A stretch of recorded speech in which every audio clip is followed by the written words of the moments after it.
Bonjour à tous, donc je m'appelle Sandrine Perron, je suis chargée de recherche au CNRS, donc à l'Institut des sciences de la Terre d'Orléans. Je suis géochimiste spécialisée dans la mesure des gaz nobles, des gaz rares, donc ces éléments de la dernière colonne du tableau périodique, qui vont faire l'objet d'ailleurs de ce webinaire. Et donc mes thématiques de recherche, c'est l'origine, la formation et l'évolution des planètes, en particulier donc les planètes telluriques, Mars et la Terre depuis la formation du système solaire jusqu'à nos jours. Donc le thème du webinaire aujourd'hui, on va s'intéresser donc à l'origine de notre atmosphère terrestre. Donc en fait, le thème du webinaire reprend le chapitre d'un livre qui s'appelle Tout comprendre ou presque sur notre planète, qui va sortir le 13 novembre aux éditions CNRS et qui reprend donc plusieurs thématiques du programme scolaire du SVT.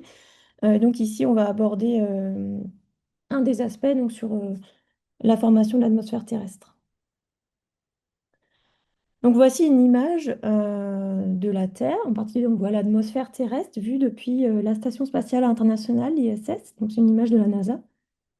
L'atmosphère terrestre actuelle, on connaît très bien sa composition. Donc on a environ 78% de diazote, 21% d'oxygène, quasiment 1% d'argon, et aussi des espèces, d'autres espèces gazeuses à l'état de trace, donc bien inférieur à 1%. Comme la vapeur d'eau, le dioxyde de carbone, le CO2, l'ozone, le méthane. Mais donc la question, c'est comment cette atmosphère s'est formée, surtout quand on replace ça dans le contexte de formation de la Terre. Donc ici, vous avez une image qui représente schématiquement les grandes étapes de formation des planètes du système solaire. Donc vous avez au départ un nuage de gaz et de poussière qui est ce nuage moléculaire qui va s'effondrer donc par effondrement gravitationnel pour former donc le jeune Soleil. C'est les premières étapes de formation de notre étoile, le Soleil. Et donc toute la matière va euh, se mettre dans un plan qui est sous forme de disque, qu'on appelle le disque protoplanétaire, qui va en fait être le lieu de formation des planètes. Donc on a des poussières qui vont s'agglomérer pour former des objets de plus en plus gros qu'on appelle des planétésimaux. Ces planétésimaux vont ensuite entrer en collision, former des embryons planétaires, et ensuite, par collision successive, former les planètes et puis aboutir au système solaire tel qu'on le connaît aujourd'hui. Euh, donc au départ, dans les premiers millions d'années de formation du système solaire, vous avez ce gaz qui reste présent qu'on appelle la nébuleuse solaire. La nébuleuse solaire, c'est à 99% de l'hydrogène et de l'hélium. C'est très majoritairement de l'hydrogène et puis un peu d'hélium et très peu des autres éléments. C'est notamment la composition actuelle qu'on va retrouver dans l'enveloppe superficielle de Jupiter. Ce qui est représenté schématiquement ici. Donc c'est très riche en hydrogène, en hélium, et c'est donc très différent de la composition de notre atmosphère terrestre actuelle, qui est quasiment exclusivement du diazote et du dioxygène. Donc la question, bah, c'est comment notre atmosphère terrestre actuelle s'est formée quand on remet en contexte les grandes étapes de formation de la Terre. Donc dans ce webinaire, on va surtout s'intéresser à l'origine même euh, de l'atmosphère plus qu'à son évolution. On abordera brièvement l'évolution, mais ici, c'est vraiment quelles sont les sources même de formation de notre atmosphère. Donc la présentation est divisée en plusieurs parties. Donc au départ, je vais vous parler des gaz rares, donc ces éléments de la dernière colonne du tableau périodique qui sont de précieux traceurs géochimiques, donc des processus physiques de formation des planètes. Ensuite, on ira voir quelle est la composition des gaz rares sur Terre, à la fois dans l'atmosphère et dans le manteau. On abordera brièvement donc l'évolution de l'atmosphère après la formation de la Terre. Et on finira par quelques perspectives actuelles de recherche. Alors, les gaz rares, qui sont de précieux traceurs, donc c'est la dernière colonne du tableau périodique qui est représentée ici. Donc c'est l'hélium, le néon, l'argon, le krypton, le xénon. On ne va pas parler des autres gaz rares ici, parce que le radon, c'est un cas un peu particulier. Mais donc on va s'intéresser à ces cinq gaz rares-là. Donc c'est des éléments qui sont inertes chimiquement, puisque leur couche superficielle d'électrons est pleine, et donc ils interviennent peu, voire pas du tout, dans les réactions chimiques, contrairement aux autres éléments du tableau périodique. Donc, c'est des éléments qui sont inertes et aussi volatiles. Donc, volatiles, ça veut dire qu'ils ont de faibles températures de condensation. J'aime bien représenter ce caractère de volatilité sur une autre vision du tableau périodique qui en fait représente la classification de Goldschmidt des éléments et en fait qui donne l'affinité géochimique des éléments. Donc les éléments volatiles, comme les gaz rares ici, sont représentés en gris et en fait on les appelle aussi atmophiles dans la classification de Goldschmidt des éléments. Et ça représente bien ce caractère de volatilité avec des faibles températures de condensation. Ils vont avoir une tendance, une préférence à se retrouver sous forme gazeuse et donc dans les atmosphères. Ils ont une préférence pour être dans les atmosphères, d'où le nom d'atmophile. Donc c'est le cas des gaz rares qui nous intéressent ici, mais aussi par exemple de l'hydrogène, du carbone, de l'azote. Par opposition, on a d'autres éléments, donc surtout les éléments rouges ici que vous voyez, qui sont lithophiles, donc qui vont avoir une préférence pour être dans les roches, dans les minéraux. C'est-à-dire que sur Terre, on va surtout les trouver dans la croûte et dans le manteau. On a des éléments ici qui sont sidérophiles, donc ils ont une attirance, une préférence pour le fer, donc les phases métalliques. On va surtout les retrouver dans le noyau terrestre. Et puis des aliments chalcophiles qu'on va surtout retrouver sous forme de sulfide. Donc ici, ce qui va nous intéresser, donc, c'est ces éléments atmophiles. Donc ces deux caractéristiques principales, le caractère inerte chimiquement et volatile, font que les gaz rares sont de précieux traceurs des processus physiques d'accrétion, de formation de la Terre et d'évolution, ce qui est moins le cas des autres éléments volatiles comme l'hydrogène, le carbone et l'azote, qui eux vont intervenir dans des réactions, notamment des réactions biologiques, et dont la signature a été modifiée par ces processus physiques. Donc les gaz rares, comme leur nom l'indique, sur Terre, ils sont rares. Donc l'argon, on a vu que c'était presque 1% de l'air. Vous allez me dire, c'est pas si rare, mais il faut voir que pour les autres gaz rares, le néon, le krypton, le xénon, on a des ordres de grandeur qui sont 1 à 4 ordres de grandeur inférieurs pour les abondances dans l'air. L'hélium n'est pas retenu dans l'atmosphère terrestre, n'est pas retenu par la gravité, donc il s'échappe. Dans le manteau terrestre, les abondances sont encore plus faibles, plusieurs ordres de grandeur inférieurs aux abondances dans l'atmosphère. C'est pour ça qu'ils sont vraiment rares. Il faut voir qu'en fait, comme ils sont atmophiles, le réservoir majoritaire des gaz rares sur Terre, c'est l'atmosphère. Plus de 90% du budget des gaz rares euh, est représenté par l'air, en fait. Ça a un avantage, en fait, le fait qu'ils soient rares, ça veut dire que des petites variations vont être pouvoir facilement détectées et permettre d'apporter des informations sur les processus, justement, de formation de la Terre et donc des atmosphères. Donc maintenant, on va s'intéresser à quelle est la composition des gaz rares sur Terre et qu'est-ce que ça nous indique pour la formation de l'atmosphère. Donc, dès la fin des années 40, on a deux scientifiques qui vont estimer les abondances des gaz rares et d'autres éléments volatiles sur Terre à partir de mesures de roches et qui vont comparer les abondances des gaz rares sur Terre qu'ils estiment aux estimations du gaz de la nébuleuse solaire, donc qui se fait à partir notamment de météorites. Donc cette figure plus récente, en fait, représente les résultats de leurs études. En fait. Donc on a les éléments volatiles ici, en abscisse. Donc en rouge, vous avez des gaz rares, le néon, l'argon, le krypton, le xénon. En vert, des éléments volatiles qu'on va dire majeurs, comme par exemple l'hydrogène, le carbone, l'azote, le fluor, le soufre et le chlore. Et ici en abscisse, vous avez le facteur d'appauvrissement, donc ce qui est noté ici, le depletion factor. En fait, c'est le rapport entre l'abondance estimée sur Terre divisée par l'abondance solaire. Donc, si sur Terre, il y avait une abondance solaire pour, par exemple, l'hydrogène, on atteindrait cette courbe ici à 10 puissance 0. Ce qu'on voit en fait ici, il y a deux observations principales sur cette figure. C'est que déjà, tous les éléments volatiles sur Terre sont très appauvris par rapport à l'abondance solaire. On est plusieurs ordres de grandeur inférieurs par rapport à l'abondance solaire et surtout en fait pour les gaz rares. Les gaz rares sont un facteur 6 à 10 ordres de grandeur plus pauvre sur Terre que dans l'abondance solaire. La deuxième observation qu'on peut faire, c'est que les rapports d'abondance ne sont pas solaires. C'est-à-dire que si on avait le même profil d'abondance que dans le Soleil, on s'attendrait à avoir un profil plat ici pour, par exemple, les gaz rares.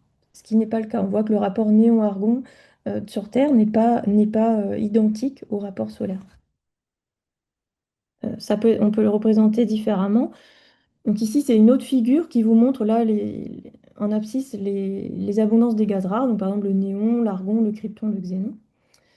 En ordonnée, vous avez c'est le même calcul avec l'abondance dans un des réservoirs divisé par l'abondance solaire. Donc par exemple, la courbe bleue, c'est la courbe qui nous intéresse ici, c'est la courbe pour la Terre. On voit que, par exemple, la quantité de néon divisée par la quantité de néon solaire est très inférieure à 1. 1, c'est en jaune l'abondance solaire.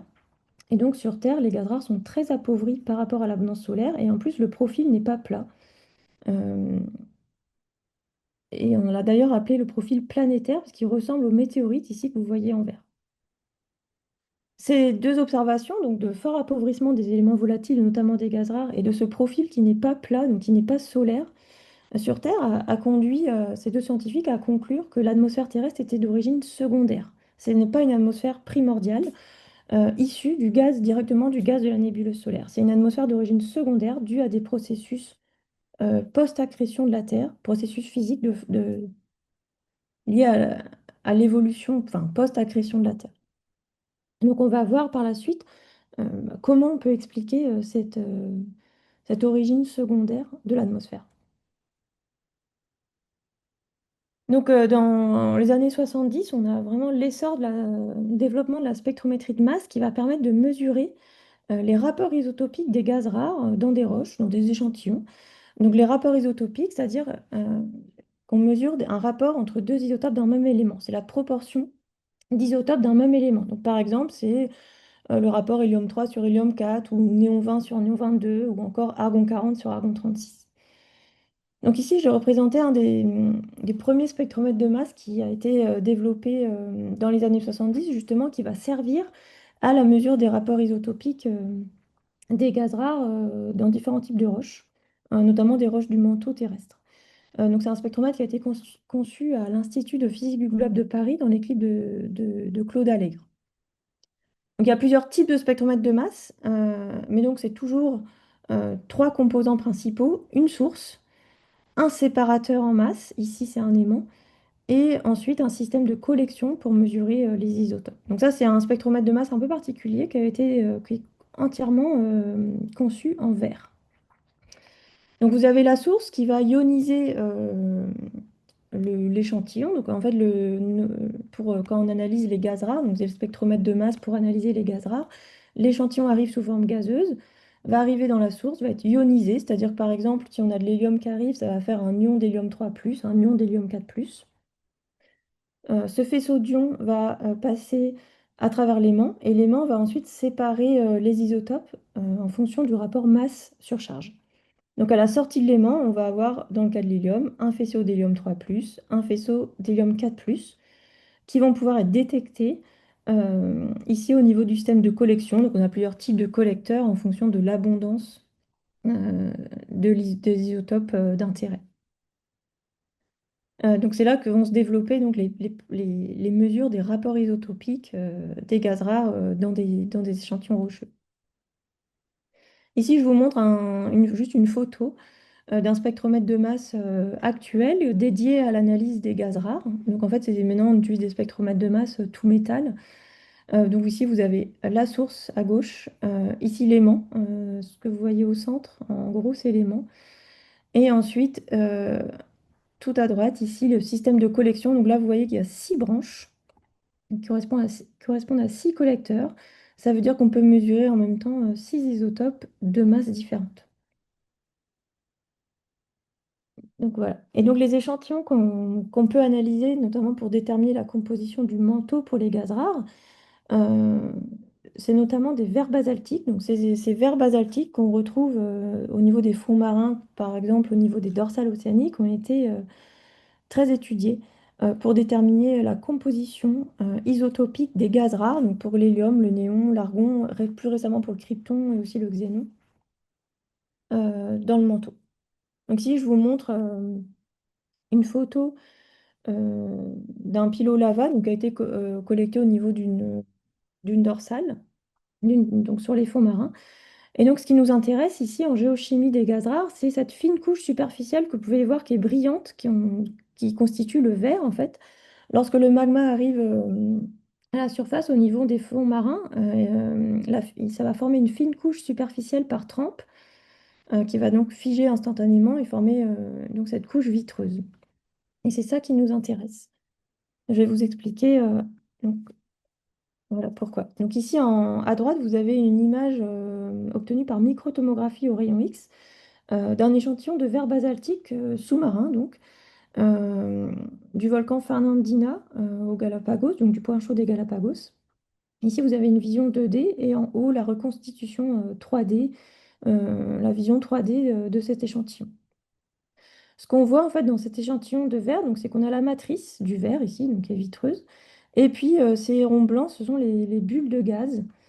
Et donc, lorsque le magma est arrivé à la surface, par trempe, ça a piégé dans ces bulles de gaz la composition du manteau, la composition du magma source de ces échantillons. On peut aussi observer quelques minéraux qui ont été piégés, donc là ici en plus foncé ou même en plus clair. Et donc le verre ici, pour ce qui nous intéresse pour les gaz rares, c'est plus intéressant parce que ça fige instantanément la composition du manteau, contrairement à l'intérieur ici du pilo qui aura refroidi plus lentement et qui sera plus dégazé. Donc ensuite, on peut prendre des échantillons issus de différentes zones à la surface du globe, donc des échantillons tout le long des dorsales océaniques qui vont nous donner accès à la composition du manteau source, du manteau supérieur, donc source de ces morbes, des basaltes de dorsales. Et puis aussi au niveau d'îles océaniques, comme par exemple donc là, les Galapagos, ou aussi Hawaï, l'Islande, qui, eux, donnent accès à la composition du manteau inférieur, donc probablement à la limite manteau-noyau, et qui représente un réservoir moins dégazé. Et donc comme ça, on est capable d'avoir accès à la composition isotopique des gaz rares, donc quasiment tout le manteau.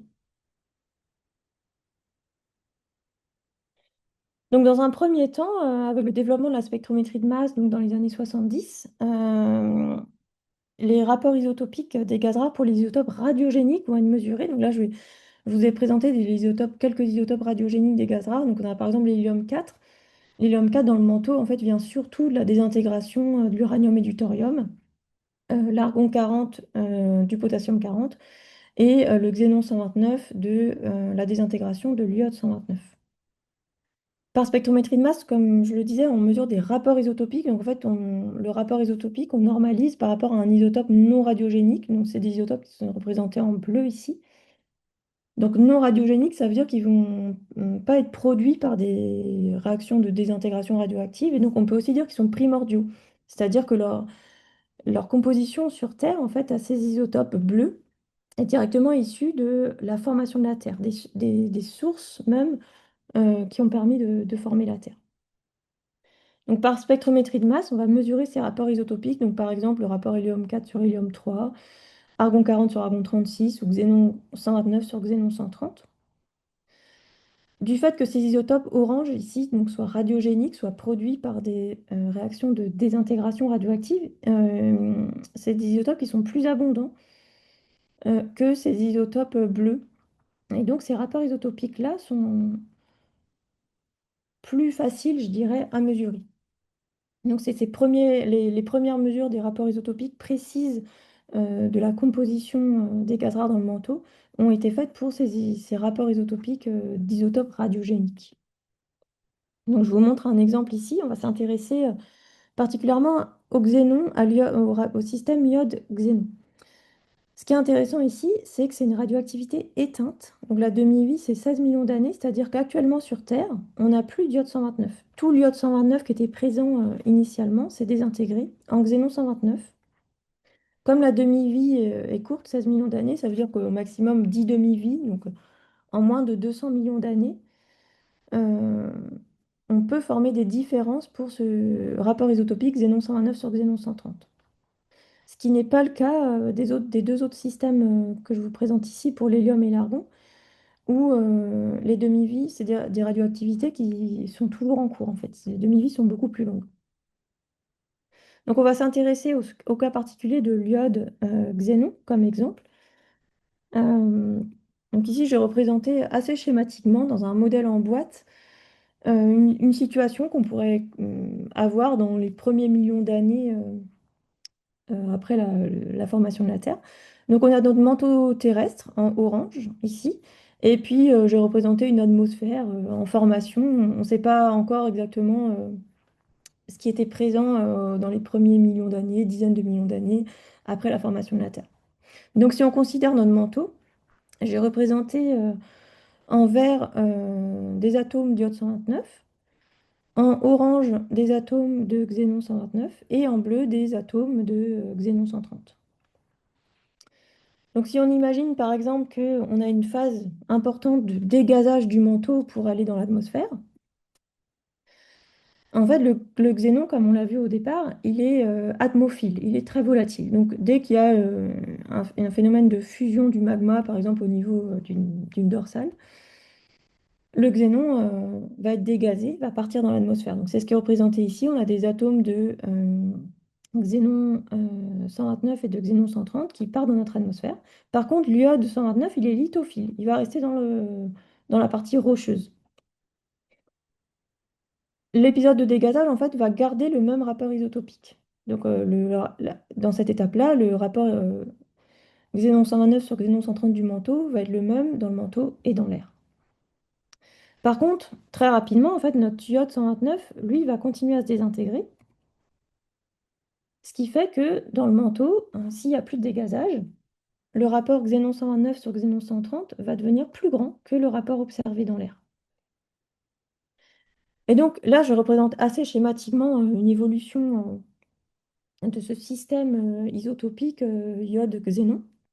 Mais on peut utiliser les contraintes, mesurer ces rapports isotopiques-là, ces trois rapports isotopiques-là, par exemple, dans le manteau et dans l'air, et les comparer et utiliser les équations de désintégration radioactive pour essayer de modéliser euh, l'évolution, la formation de l'atmosphère. Donc c'est ce qui a été fait notamment par l'équipe de Claude Allègre à Paris dans les années 80, où donc ils ont mesuré ces rapports isotopiques de l'hélium, de l'argon, du xénon dans des roches issues du manteau, donc notamment des basaltes de dorsale, et puis comparé avec la valeur de l'air. Donc ici, vous avez ce rapport isotopique du xénon, xénon 129 sur xénon 130, sur les deux figures, en fonction du temps, enfin de l'âge. Donc 0 ici, c'est l'âge actuel, donc c'est le moment actuel. Donc si on se prend ce diagramme de gauche qui est le manteau, on a une valeur de xénon 109 sur xénon 130 environ de 7,5.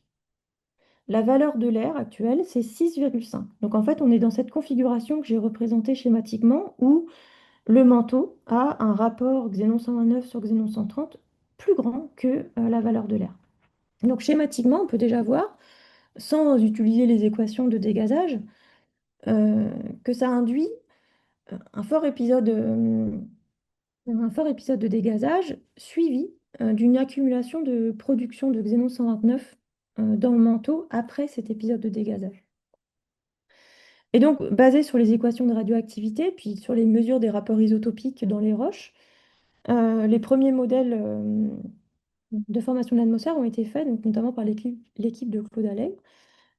Et donc, ils ont déterminé que l'âge moyen de l'atmosphère, c'était 4,4 milliards d'années. Et donc, pour expliquer les rapports isotopiques mesurés dans l'air et dans le manteau pour les gaz rares, on avait eu une période intense de dégazage du manteau dans les 50 premiers millions d'années de formation de la Terre, et que cette période s'était suivie d'une période de dégazage plus lent, donc moins intense, qui continue encore aujourd'hui. Encore aujourd'hui, le manteau continue de se dégazer, notamment au niveau des dorsales océaniques, partout au niveau du globe. Et donc c'est là qu'on voit bien cette origine secondaire de formation de l'atmosphère euh, par dégazage du manteau terrestre. Et donc ça, on l'a vu avec les isotopes radiogéniques des gaz rares. Maintenant, on peut aussi s'intéresser aux isotopes non radiogéniques. Donc, c'est des isotopes, comme je disais précédemment, qui sont primordiaux, c'est-à-dire qui ne sont pas produits sur Terre. Et donc, la composition des isotopes non radiogéniques des gaz rares donne directement des informations sur la source même des éléments volatiles sur Terre. Le problème, c'est que les échantillons qu'on utilise sont très souvent contaminés par l'atmosphère elle-même. Comme je le disais au début, l'atmosphère terrestre, c'est le plus grand réservoir de gaz rares sur Terre, plus de 90% des gaz rares. Le manteau, en fait, a beaucoup moins contient beaucoup moins de gaz rares que l'atmosphère terrestre. Si on reprend cette image de l'échantillon d'un verre basaltique des Galapagos, en fait, bah là, je vous avais montré, on voit les bulles de gaz dans l'échantillon, donc qui contiennent du gaz mantélique. Mais en fait, on voit aussi toutes ces lignes blanches qui parcourent l'échantillon, qui en fait sont des fractures dans le verre. Ces fractures connectent même certaines bulles directement à la surface de l'échantillon. Et en fait, ce qu'on observe, c'est que directement après l'éruption, ces fractures vont se remplir de gaz rare atmosphérique, ce qui induit une contamination dans l'échantillon. Lorsqu'on analyse un échantillon par broyage, on va, donc on broie tout l'échantillon, ça va relâcher le gaz contenu dans des bulles intactes, donc du gaz mantélique, avec des gaz atmosphériques qui sont dans les fractures. Donc en fait, quand on broie un échantillon pour relâcher les gaz rares qui sont piégés dans cet échantillon et essayer de déterminer la composition du manteau, on se retrouve avec un mélange entre la composition de l'air et la composition du manteau. Comme les isotopes non radiogéniques sont très souvent moins abondants, euh, en fait, cette contamination va masquer le signal de la composition du manteau. Donc, à partir des années 80, on a des nouveaux protocoles. Les protocoles s'affinent, vont se développer, s'améliorer justement pour essayer de s'affranchir de cette contamination atmosphérique. Ce qu'on peut faire, par exemple, au lieu de broyer l'échantillon tout d'un coup, c'est de le broyer par paliers successifs. L'idée, c'est que dans les premiers paliers, on va broyer l'échantillon surtout selon les fractures. Donc, on va relâcher surtout des gaz rares atmosphériques. Et plus on broie l'échantillon, plus on va surtout broyer des bulles intactes, comme par exemple celle-ci, et relâcher du gaz mantélique et donc s'approcher de la composition du manteau. Et donc, avec ça, dès la fin des années 80, on commence à mieux connaître la composition des isotopes du néon dans le manteau terrestre et la comparer à la composition de l'air, ce qui va apporter des nouvelles informations sur la formation de l'atmosphère. Donc, je vous représente ici un exemple de ces données mesurées sur un échantillon de la dorsale atlantique. Donc, en ordonnée, vous avez le rapport argon 40 sur argon 36 en fonction du rapport néon 20 sur néon 22. Donc, ce qui va nous intéresser ici, c'est ce rapport isotopique-là du néon. Ces deux isotopes non radiogéniques. Donc, en fait, ce rapport isotopique-là nous donne directement accès à la source même euh, des gaz qui ont été apportés lors de la formation de la Terre. Donc ici, vous avez la composition de l'air avec un rapport néon 20 sur néon 22 à 9,8. Le rond blanc qui est indiqué en bulk, c'est la composition totale de l'échantillon si on broyait tout l'échantillon d'un coup. Vous voyez que la composition obtenue pour ce rapport isotopique est en fait très proche de l'air. On est à moins de 10 pour le rapport néon 20 sur néon 22, ce qui est très proche de l'air. Si maintenant on broie l'échantillon par palier, c'est les points, les losanges bleus que vous avez sur la figure. En fait, vous voyez qu'on obtient des informations différentes. Donc, les premiers paliers vont avoir une composition isotopique en néon très proche de l'air. Mais plus on broie l'échantillon, plus on obtient une composition isotopique en néon qui va être différente de celle de l'air. Donc, ça veut dire qu'en fait, progressivement, on s'affranchit de la contamination atmosphérique et on relâche du gaz uniquement des bulles de gaz piégées dans notre échantillon de verre. Une autre technique qui a été développée plutôt dans les années 2010, c'était d'analyser un échantillon par ablation laser et d'analyser donc un échantillon bulle par bulle. On analyse la composition d'une seule bulle. Donc, comme on peut l'imaginer, en fait, cette technique demande un peu plus compliquée parce que la quantité de gaz analysé est moindre que si on a du gaz issu de plusieurs bulles. Donc, elle est plus difficile à mettre en œuvre. Mais en fait, avec cette technique d'ablation laser, on s'aperçoit que la composition des bulles est similaire en fait aux paliers de broyage qui sont représentés ici par les losanges bleues, et donc ça confirme bien que en broyage par palier, on peut obtenir la composition du manteau.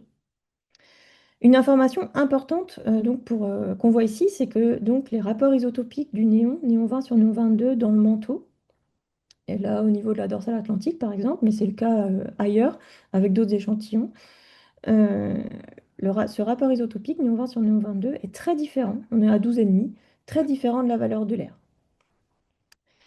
Ce qui veut dire que par dégazage du manteau, en fait, on ne peut pas expliquer tous les observables de l'air. C'est le cas pour ce rapport isotopique du néon, mais aussi pour d'autres rapports isotopiques de certains gaz rares. Donc par simple dégazage, on ne va pas pouvoir expliquer, par exemple, la systématique des isotopes du néon entre l'air et le manteau, puisque dans ce cas-là, on s'attendrait à ce que l'air ait la même composition que le manteau si l'atmosphère avait été formée uniquement par dégazage du manteau. Voilà, ce qui n'est pas le cas. Donc en fait, pour expliquer ce qu'on observe pour les isotopes du néon, on a besoin d'une source externe, euh, en plus du dégazage du manteau, pour expliquer la valeur ici de l'air. Donc il y a plusieurs types d'analyses qui ont été menées sur des météorites de différents types et aussi des comètes. Donc surtout des analyses des rapports isotopiques, par exemple de l'hydrogène, de l'azote, des gaz rares, qui suggèrent une source externe de chondrites carbonées et ou de comètes qui aurait pu être apportée notamment après l'impact géant qui a formé la Lune. Donc je ne vais pas rentrer dans tous les détails, mais on pourra en rediscuter au moment des questions. Par exemple, ici, je vous montre les rapports isotopiques, ici en ordonnée de l'azote, et là de l'hydrogène, donc c'est le rapport deutérium sur hydrogène.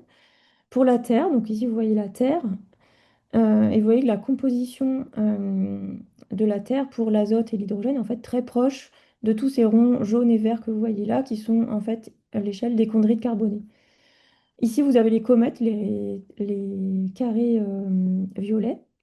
Donc vous voyez que pour le rapport de l'hydrogène, deutérium sur hydrogène, on a certaines comètes qui sont assez proches de la Terre, mais on voit qu'en azote, pour la composition isotopique de l'azote, euh, c'est très différent. Ces, ces analyses pour la systématique des isotopes de l'azote et de l'hydrogène suggèrent un apport par des chondrites carbonées.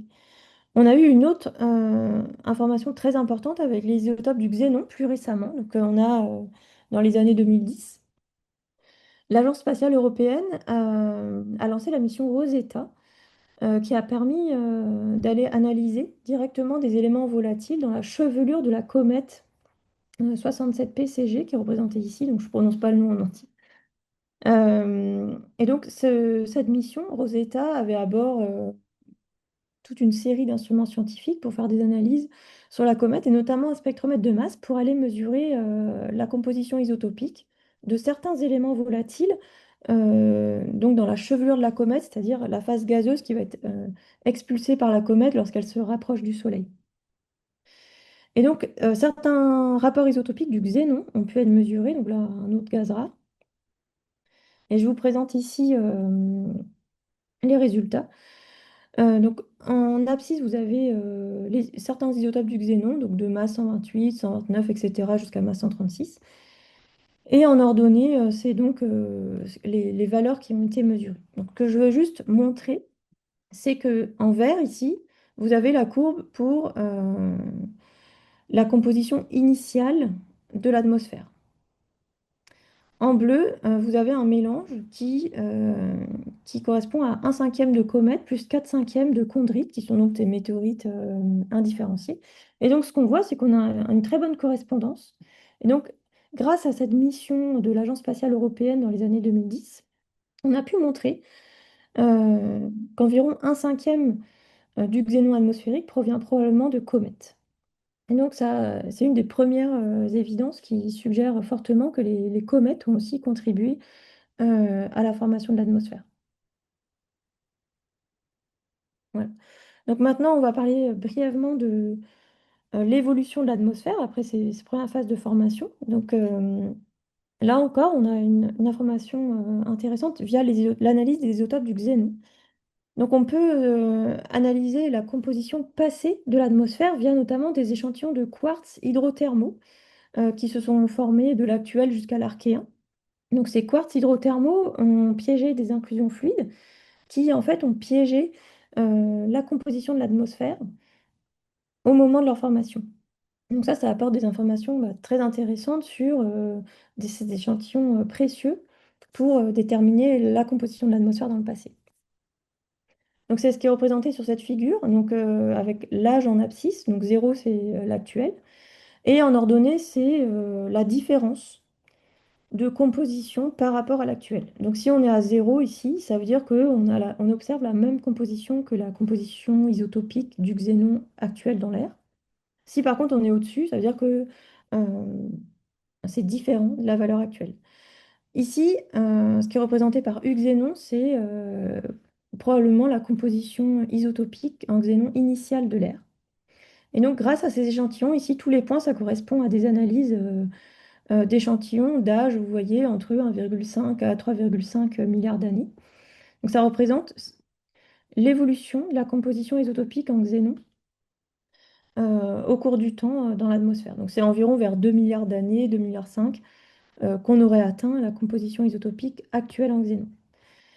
Probablement que cette évolution est due à une fuite de gaz vers l'espace par des processus qui sont encore débattus, mais donc ça veut dire que entre 4,5 milliards et 2 milliards d'années, ou 2,5 milliards, on a eu des fuites massives de gaz, probablement liées à l'échappement hydrodynamique d'hydrogène dans l'espace.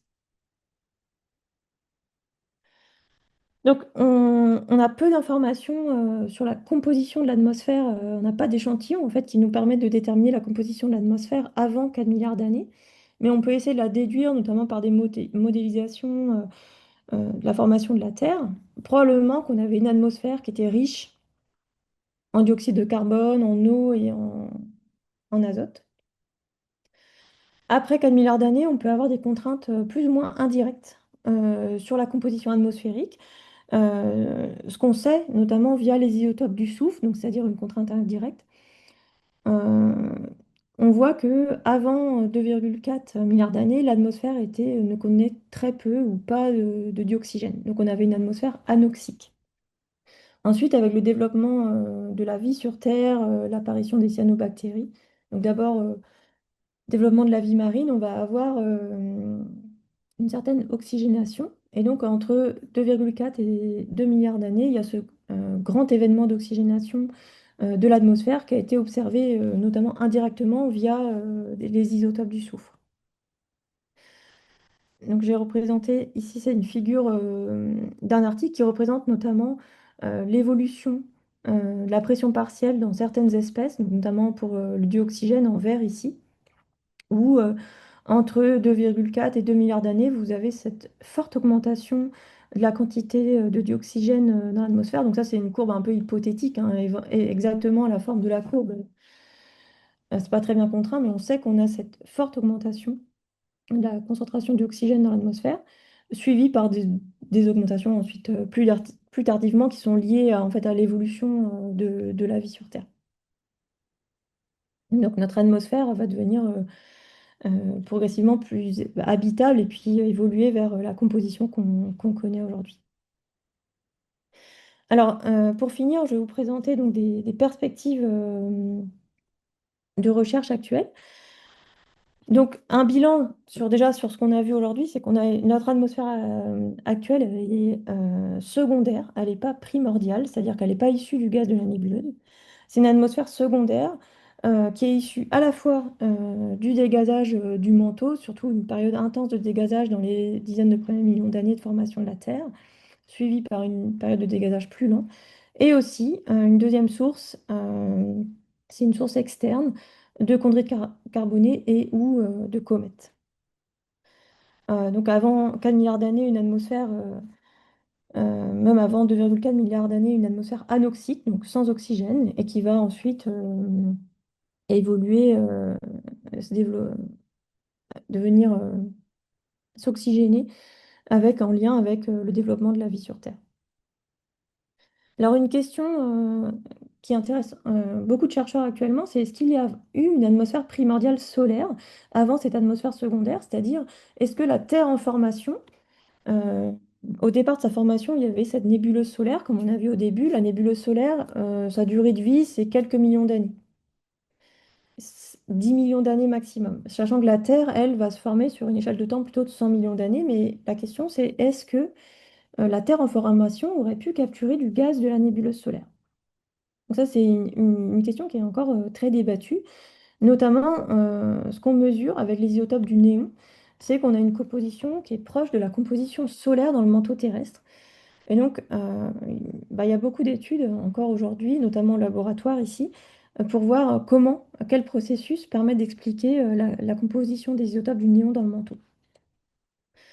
Je vais vous présenter moi un projet que je mène actuellement, donc, qui est financé par l'Union européenne, donc un projet ERC qui s'appelle Kryptonis et en fait qui a un focus sur les isotopes du krypton, donc il y a un gaz rare aussi.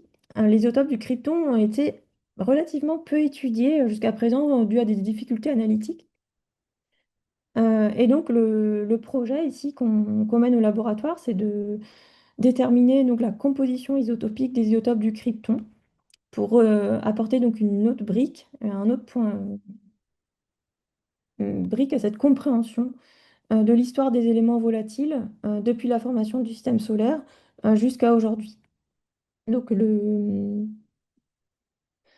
but du projet, c'est basé sur trois piliers, étudier la composition isotopique en krypton des météorites. Donc là, j'ai représenté ici la ceinture d'astéroïdes. En fait, la plupart des météorites qu'on a aujourd'hui dans notre collection proviennent de cette ceinture d'astéroïdes, mais elles n'ont pas initialement été formées dans cette ceinture, mais donc proviennent de là.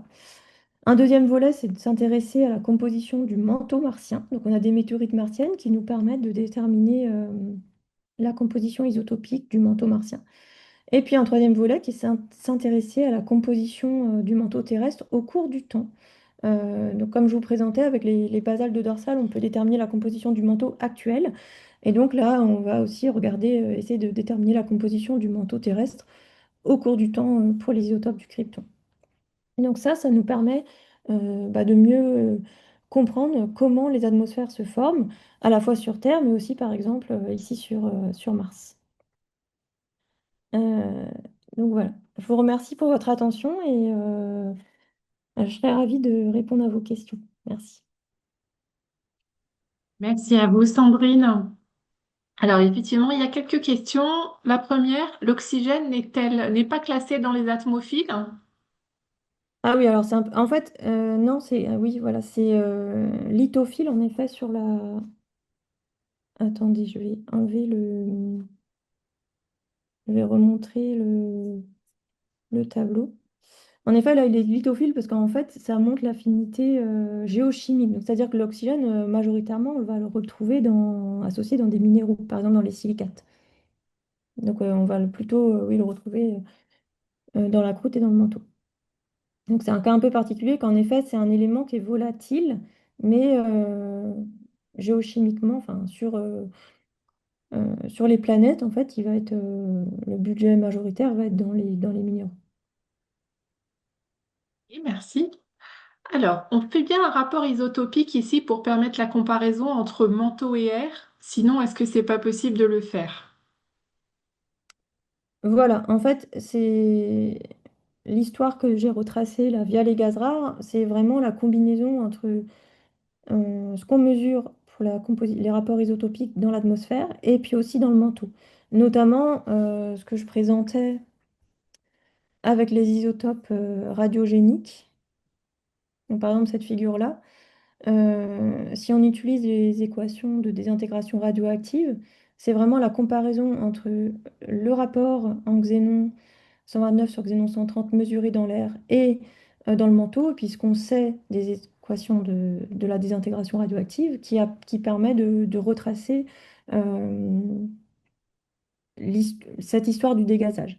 Après, ce qu'on voit aussi avec d'autres isotopes, comme par exemple, je présentais là avec les isotopes du néon, qui eux sont des isotopes non radiogéniques, donc qui ne sont pas produits par de la désintégration radioactive.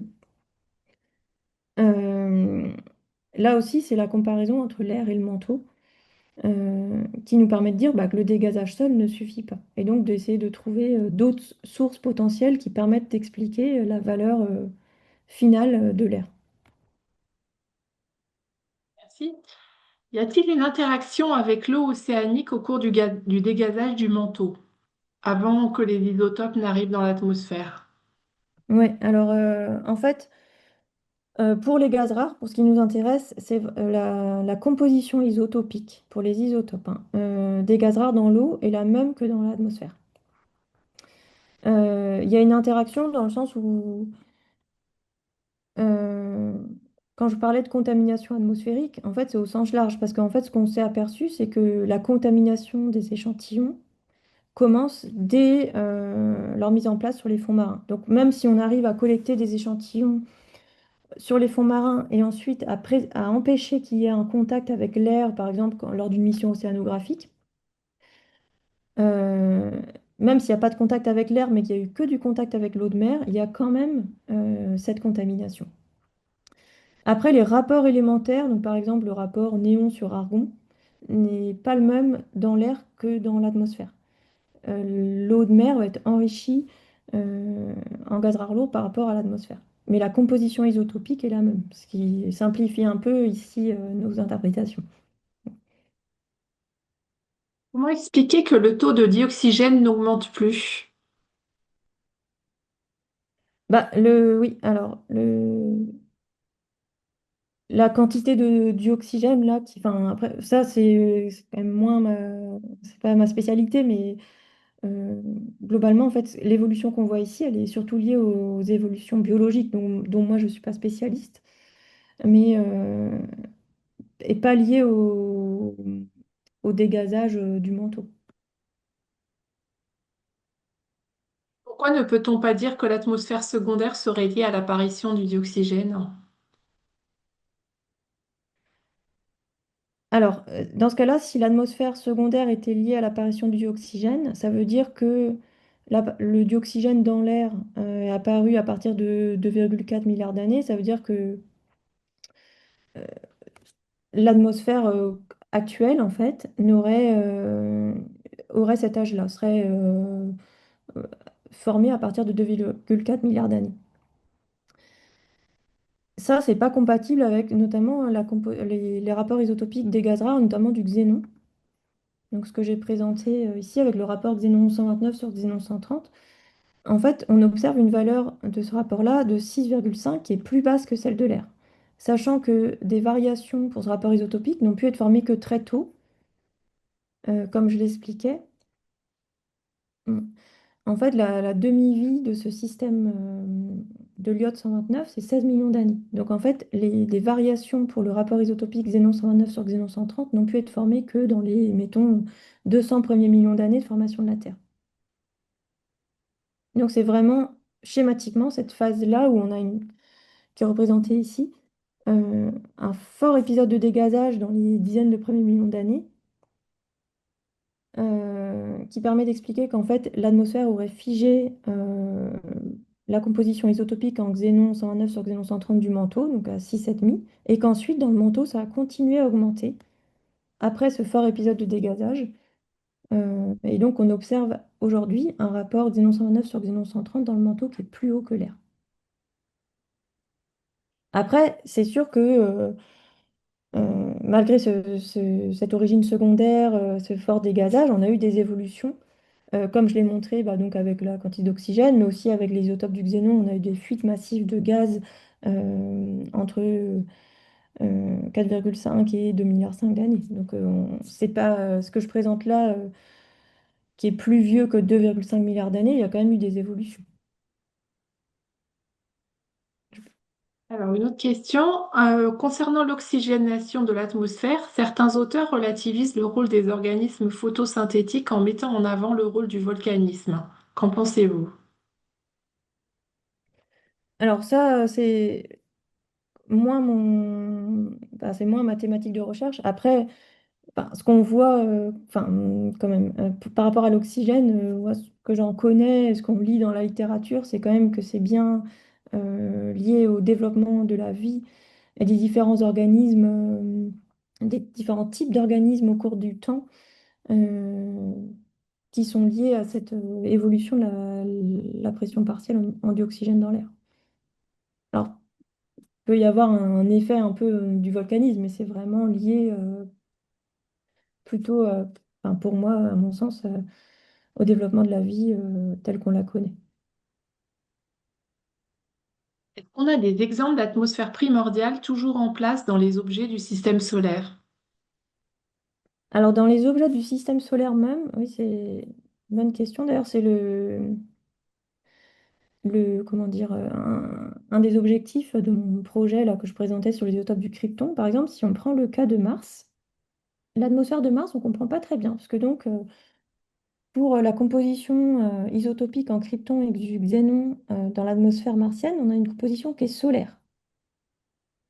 Euh, et donc la question c'est, est-ce que Mars, en fait, la composition de l'atmosphère martienne serait directement issue du gaz de la nébuleuse? Ça pose différentes questions, puisque comme je disais, la nébuleuse solaire, en fait, elle disparaît assez rapidement par les radiations très intenses du Soleil. Donc les observations qu'on a d'autres systèmes solaires que le nôtre, c'est qu'en quelques millions d'années, 5 millions d'années, maximum 10 millions d'années, il n'y a plus de gaz de la nébuleuse. Donc c'est un point qui est toujours débattu, par exemple pour Mars, et il y a aussi beaucoup de recherches actuelles sur les observations d'exoplanètes, donc dans des planètes qui sont dans d'autres systèmes solaires que le nôtre, qui essayent de voir est-ce qu'on peut en effet avoir ces atmosphères solaires. Oui. Donc, sur les planètes, les autres planètes, pourquoi l'atmosphère de Vénus est-elle aussi épaisse? Ah oui, ça c'est une bonne question. En fait, c'est aussi l'objet de recherche actuelle. Comment, par exemple, la Terre et Vénus, qui sont des planètes sœurs, euh, de taille similaire, ont eu des évolutions géologiques si différentes. Euh, sur les trois atmosphères, par exemple, qu'on connaît, Vénus, Mars, la Terre, on a eu des évolutions géologiques euh, très différentes. Et donc, ça fait aussi, oui,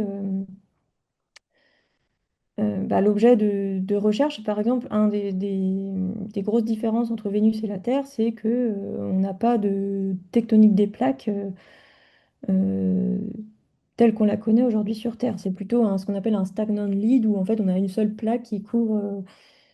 Euh, voilà, mais après, c'est des évolutions géologiques différentes, et donc c'est aussi c'est difficile de répondre à la question parce qu'on n'a pas encore toutes les clés. Ça fait vraiment partie des sujets de recherche actuels. Et Vénus, le problème, c'est on n'a pas d'échantillon même de Vénus, quoi. Alors, on a encore des questions. On va peut-être, vu l'heure, en prendre que deux ou trois, donc c'est plus trop la peine, s'il vous plaît, d'en saisir, sinon ça va générer des frustrations. L'eau présente actuellement dans l'atmosphère a-t-elle une origine 100% externe, apportée par le bombardement météoritique, ou est-ce qu'il y a un apport du manteau suite à des dégazages successifs au cours de l'histoire de la Terre? Alors ça, c'est une question très intéressante qui fait aussi l'objet de beaucoup de recherches actuelles sur l'origine même des éléments volatiles. Donc en fait, là, ce que je vais représenter par exemple avec le rapport deutérium sur hydrogène, on voit que la Terre, donc en fait la Terre, ici, ça représente surtout l'hydrosphère, l'atmosphère, hein, les enveloppes de surface. C'est assez proche des chondrites carbonées. Mais en fait, ça, c'est encore très débattu. Euh, quel type de... Quelle est la source même de l'eau sur Terre? On voit que pour l'hydrogène, on pourrait avoir des comètes qui correspondent, mais on voit que l'azote est différent. Donc déjà, ça a l'air de plutôt exclure les comètes pour l'hydrogène, euh, enfin pour l'azote et donc par inférence pour l'hydrogène. Après, c'est possible d'avoir un apport de comètes, par exemple pour le xénon, comme j'expliquais, mais ça ne va pas modifier beaucoup les volatiles majeurs comme l'eau et l'azote. Après, la complexité pour répondre à la question sur l'origine de l'eau, c'est que c'est encore débattu quelle est la source même de l'eau sur Terre. Est-ce que ça a été des chondrites carbonées qui sont arrivées après la formation de la Terre, ou est-ce que par exemple on a eu des chondrites en statite? Donc les chondrites en statite, c'est des chondrites qui sont beaucoup plus réduites et qui ont une composition isotopique pour tout un tas d'éléments très proches de la Terre. Donc en fait, c'est probable que la Terre se soit formée à partir de blocs plus ou moins similaires aux chondrites et statites. Et donc, il y a une étude récente dans les années 2020 qui a suggéré que l'eau dans le manteau terrestre, provenait des chondrites et statites, mais ça ne pouvait pas expliquer euh, l'eau dans les enveloppes superficielles, dans l'atmosphère au sens large, en incluant les océans. Donc peut-être qu'on a un mix de chondrites et statites et de chondrites carbonées avec un mix de dégazage, en effet, du manteau et de chondrites carbonées. Ou peut-être que toute l'eau sur Terre vient de chondrites carbonées. Ça, c'est quelque chose qui est en effet assez débattu et déterminer les sources mêmes d'origine des éléments volatiles, en particulier de l'eau, savoir si c'est des chondrites et statites, des chondrites carbonées ou même un peu de comètes. Ça implique des processus physiques de formation du système solaire différents. Et parce que les chondrites en statite, par exemple, viennent d'une région proche de la Terre, alors que les chondrites carbonées, plus riches en eau, elles ont été formées dans le système solaire externe. Donc, je ne sais pas si ça répond à la question, mais c'est vrai, c'est une question qui fait en tout cas l'objet de encore beaucoup de recherches, qui est débattue et très intéressante.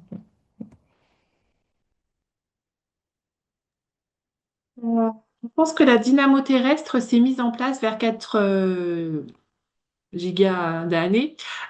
Mince, j'ai perdu ma question.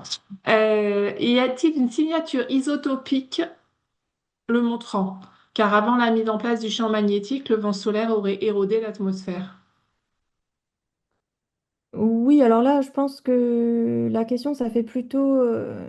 oui, oui, si je comprends bien la question, ça fait plutôt référence aux évolutions de l'atmosphère dues à l'érosion de l'atmosphère, dues aux radiations du Soleil. Donc c'est ce que j'évoquais à la fin. Euh, Y a-t-il eu une atmosphère primordiale solaire avant la formation de cette atmosphère secondaire? Ça, c'est une question qui est toujours débattue. Une atmosphère primordiale solaire capturée du gaz de la nébuleuse qui ensuite aurait été soufflée par les radiations du Soleil avant la mise en place d'une atmosphère secondaire. Actuellement, il n'y a pas de certitude. Est-ce que cette atmosphère primordiale solaire a existé? C'est une question qui est très débattue. Euh, Comme je disais, bah, il y a la composition des isotopes du néon dans le manteau qui est proche de la composition solaire qui est encore pas très bien comprise. Bien, merci. Je pense que on peut dire qu'on s'arrête là parce qu'il est 19 heures. Il est 19 heures pile. Désolée pour les quelques petites questions qui restent. J'espère que vous avez quand même eu tous les éléments de compréhension dont vous aviez besoin les uns et les autres. Merci beaucoup Sandrine. Et puis, comme je le disais, je mets la présentation et l'enregistrement sur la page où vous avez probablement trouvé le lien de connexion, enfin le lien d'inscription. Merci à tous pour votre écoute. Merci à Sandrine et au revoir.